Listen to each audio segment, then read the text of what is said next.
Good evening and welcome to Business Today on Channel I. On this program, we talk about business, entrepreneurship and many insightful topics in the corporate world here in Sri Lanka and overseas. Keep tuning in to today's episode as well whilst we discuss business today. Today's personality is the Chairman and Non-Executive Independent Director of People's Leasing and Finance PLC. And to know more about who this individual is, let's take a look at the character profile. Mr. Pradeep Amirthanayagam has been appointed as the Independent Non-Executive Chairman of the People's Leasing and Finance PLC with effect from 12th September. He was appointed to the Board of People's Leasing and Finance PLC as an Independent Non-Executive Director on the 15th of July 2022. On previous occasion, he has served on the Board of People's Leasing as the Deputy Chairman from 2015 to 2019 and briefly as the Chairman in 2019-2020. He has also been a Director of the Lankan Alliance Finance Limited in Bangladesh. Mr. Amirthanayagam is a fellow member of the Chartered Institute of Marketing UK and an associate member of Trinity College of Music UK in speech and drama. Mr. Amirthanayagam is also a media icon. He was a news presenter for Rupavahini, ITN and SLBC media networks. He was also an interviewer and a cricket commentator. He also had the distinction of having trained at Bush House, the headquarters of BBC in London. He was the 50th President of the Rotary Club of Colombo West and he was awarded the Rotarian of the Year in 2012. He is a Vice President of the Society for Uplift and Rehabilitation of Leprosy-Affected Persons and he is a Director of the Amirthanayagam Foundation. Mr. Pradeep Amirthanayagam, good evening and should I say welcome back to the studios. Very good evening to you. Thank you for having me. It's like coming home. Yes, now we're going to get to your career as a TV presenter and a radio presenter later on, but I'd like to start off by asking you to tell me a bit about how you started your career at People's Leasing Company. People's Leasing, I was appointed as a Director, Deputy Chairman in 2016 and ended my tenure then as Chairman in 2019, as you heard in that intro. 2020 I resigned and I was reappointed a few months ago as a Director and took over as Chairman again in September 2022. Okay, and would you like to tell us a bit about People's Leasing Company, what you do and your aims and objectives? Well, it's a great company. It's a company that stands tall as a state-owned enterprise that has achieved so much. It proves that state-owned enterprises, if run professionally, run independently, can thrive as long as it doesn't have political connotations, political influence and direction. We have the skill set, we have the people and we have the ability to take something forward. And this company, which was started 26 years ago, is sort of a proven example of what state-owned enterprises can be turned into if run professionally. So during these 26 years, PLC, as we fondly refer it to, had a very successful IPO and 25% of the shares are held by the public. 75% is owned by the parent, which is People's Bank, which is one of the largest banks in Sri Lanka. So that's how we get the People's name. Okay. People's name stems from People's Bank. And People's Bank took a conscious decision 26 years ago to start this enterprise, to separate the leasing business from the normal commercial banking operations. And just that little bit of stimulus that they gave us has resulted in what we are today. Okay, so it's not an easy feat becoming a chairman of a company. I'd like to know how you started your career. I mean, you stepped out in the corporate field and then how did you get from where you were as a school leaver and a radio presenter, television presenter, how did you get to being the chairman of People's Leasing Company? Well, my forte is marketing and advertising. Like you, I have sat on that side and interviewed a lot of people here at Rupavahini, at SLBC, at ITN. And I had a great love for the industry, media industry. Gave me a lot of exposure, gave me a lot of confidence. And I owe a lot to Rupavahini for giving me those opportunities. So I started off as straight out of school as a announcer, English beam at SLBC, then progressed to be a newsreader, and then my parents sent me abroad for studies to the UK, and the then chairman of Sri Lanka Broadcasting Corporation, Mr. Livi Vijayamana, when I told him that I will be out for at least 2 to 3 years for my studies in the UK, he very kindly told me, wait outside. He wrote a personal handwritten note to one of his colleagues, the BBC at Bush House, and he said, if you are lucky and if you hit the right note, I'm sure they might give you an opportunity to train. I have asked them to kindly consider this. So after I enrolled in my college, a few days later, I went by prior appointment to Bush House and met Mr. Vernon Correa, who was also a famous radio personality in Sri Lanka, and he opened the doors for me.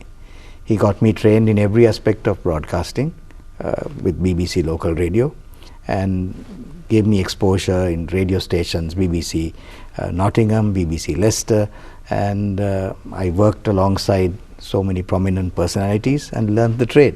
Okay. So when I came back to Sri Lanka, I came back to SLBC because I felt I owed them so much, and worked as a relief announcer, read news, and then was offered the opportunity to read news here, became a presenter and went on.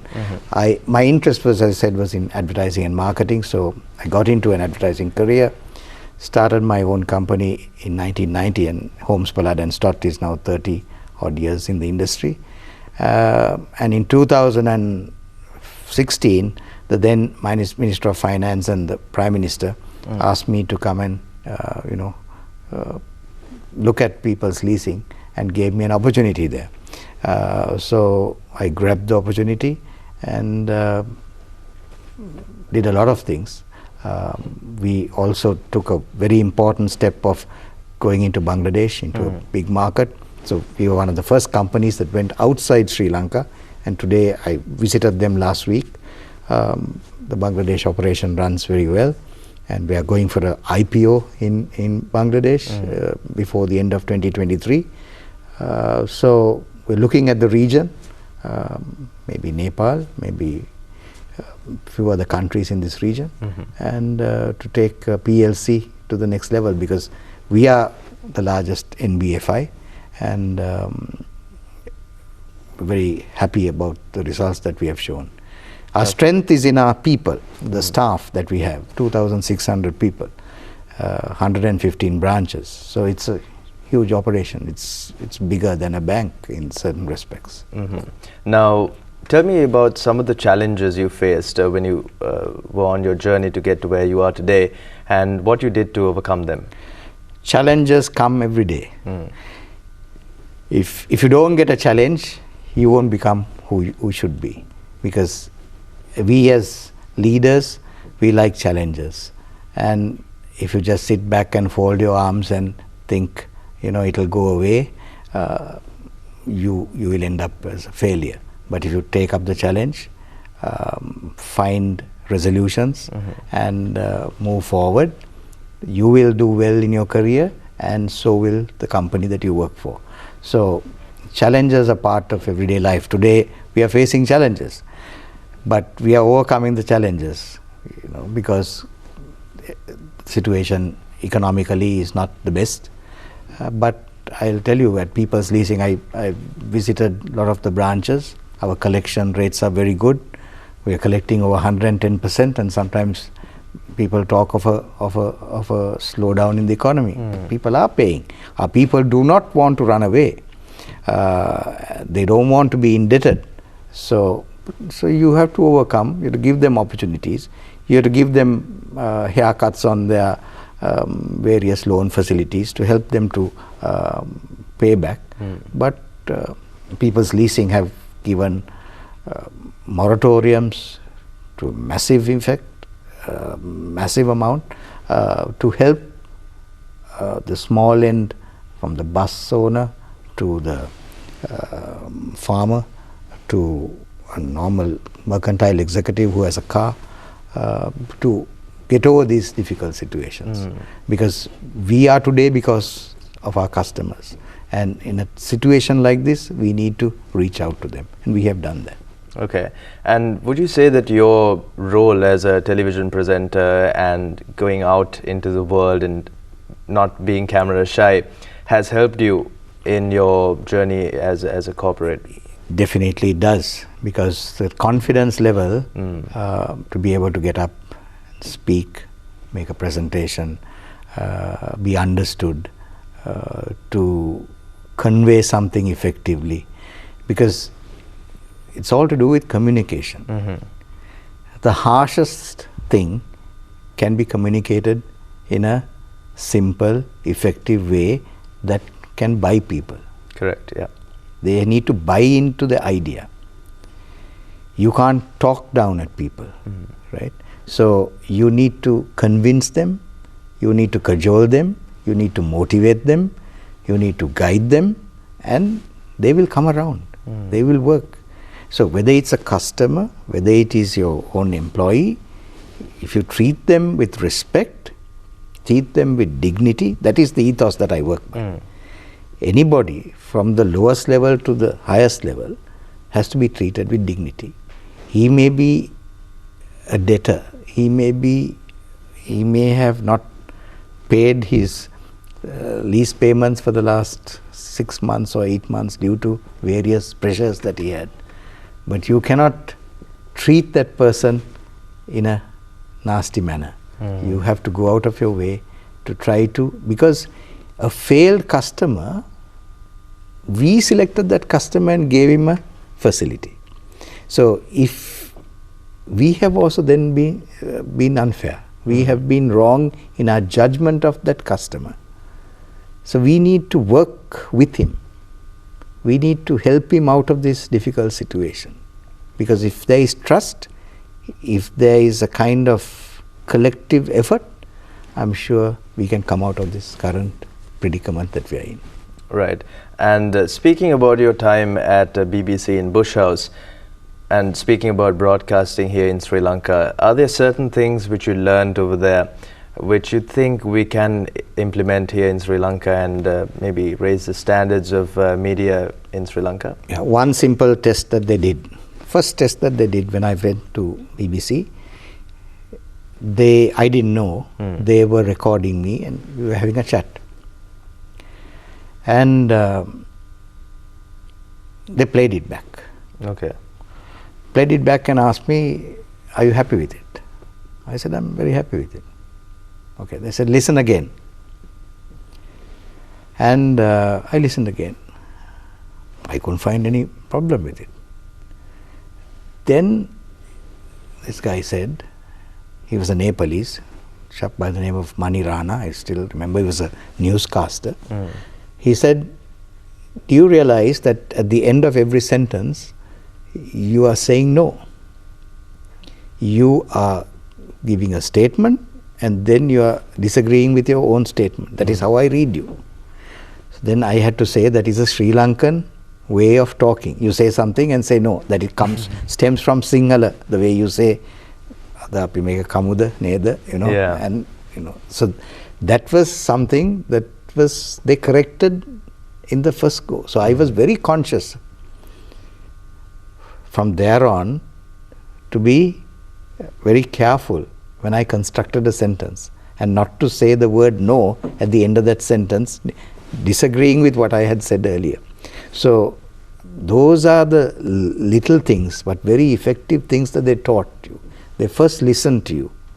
They don't come and they go through the various training programs and how you do an interview, how you do a cricket commentary, how you create, because radio is completely different from television and television different from radio. Yeah. So when you're on radio, you have to create the atmosphere, whether it's on a cricket field, if there is a bird, if there is a noise, if it's cloudy, if it's sunny, you have to be very descriptive.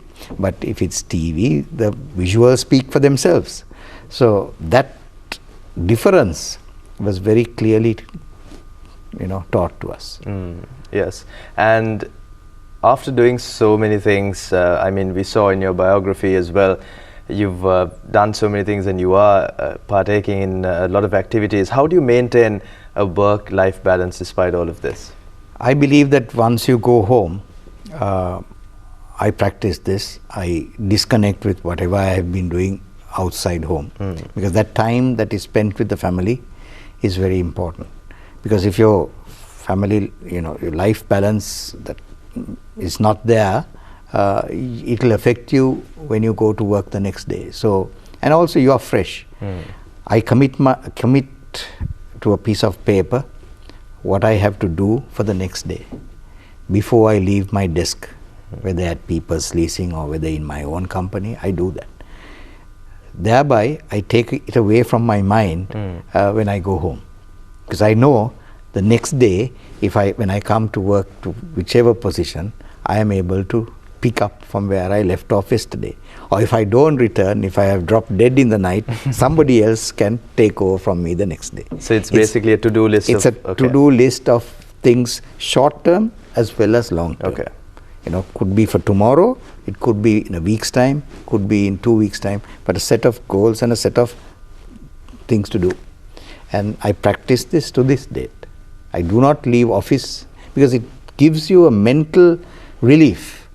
Otherwise, imagine you carrying, when you're driving home or whatever, you're thinking of all these things that are going through in your head about tomorrow, about this to do, that function to attend, that speech to write, So, but if it's on a piece of paper, and you set yourself the next day, the times that you're going to do those tasks, and the life becomes very uncomplicated, very simple. Right, and oftentimes if you're constantly focusing on what you have to do, you might actually end up, you're not in the situation in the present, and you won't be able to concentrate on what you're doing right now. Now, if I was thinking of what I'm going to do in office on Tuesday after the weekend, I can't sit and enjoy this conversation with you. Yeah, correct. And that's great advice for anyone who's listening in to practice as well. So, speaking of People's Leasing Company, I'd like to ask you as the chairman, what are your future plans for the company? As I said, we are looking at more overseas markets. We are looking at introducing new products, because as you know, the leasing industry is going through a tough time. People are finding it very difficult to pay their rentals on leases, mainly because the interest rates have gone up to 32-34%. So you have to earn much more than that to pay 30% more on a lease. That is one.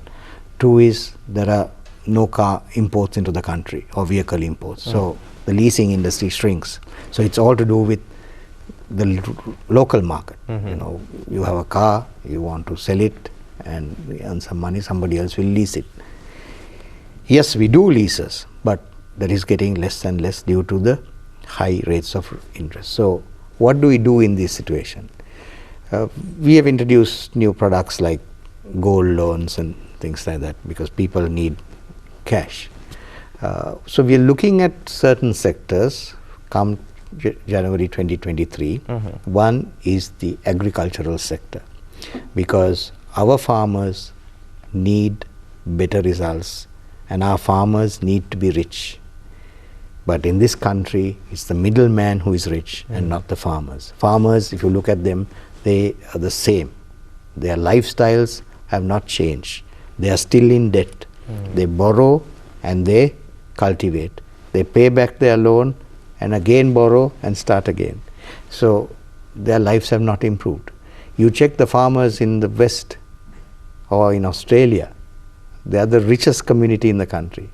Can you speak about our farmers in that same vein? You cannot. So we need to give them that opportunity to be able to raise their game, to mechanize, to get better yields on their products, on their cultivations, on their farming, and thereby become better. And cut back on the middleman who is making more of a gain, and give them that impetus to do a better job.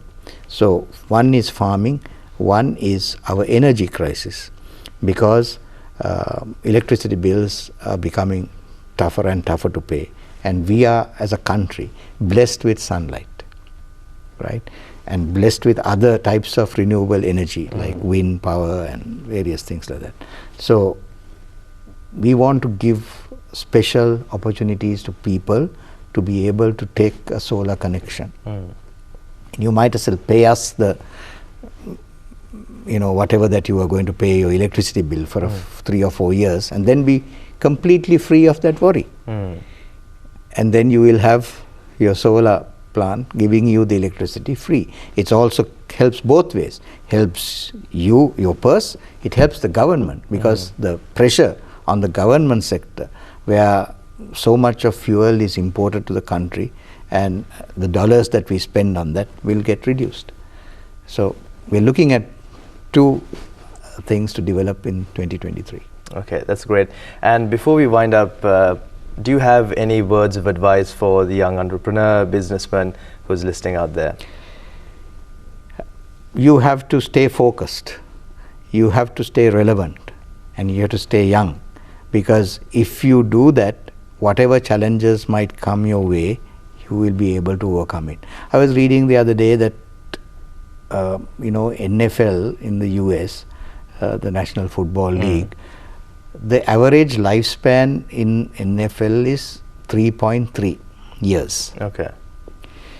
But I heard about this guy called Tom Brady, who has played 22 years. Yeah. Why? He stayed young, he stayed focused, he stayed relevant, and he was able to continue to play whilst all his colleagues just dropped by. So simple example that I can share is that you need to stay like that, and you will still be at the top of your game. And also industry wise, try to achieve the highest level in your industry. A lot of young people today get carried away and lured by and sidetracked by trying to get into other things while doing your main industry. Do that at a later stage, but become knowledgeable, a source of knowledge and achievement in one industry first, before trying to put your hand into various things, because you will lose focus. So that's the simple advice that I can give someone. Great, thank you so much. That was Mr. Pradeep Amirthanayagam, the Chairman, Non-Executive Independent Director of People's Leasing and Finance PLC. Thank you so much for being with us this evening. Thank you very much for having me, and look forward to seeing you again. And that winds up today's episode of Business Today. Do join us next week as well. Till then, have a good night.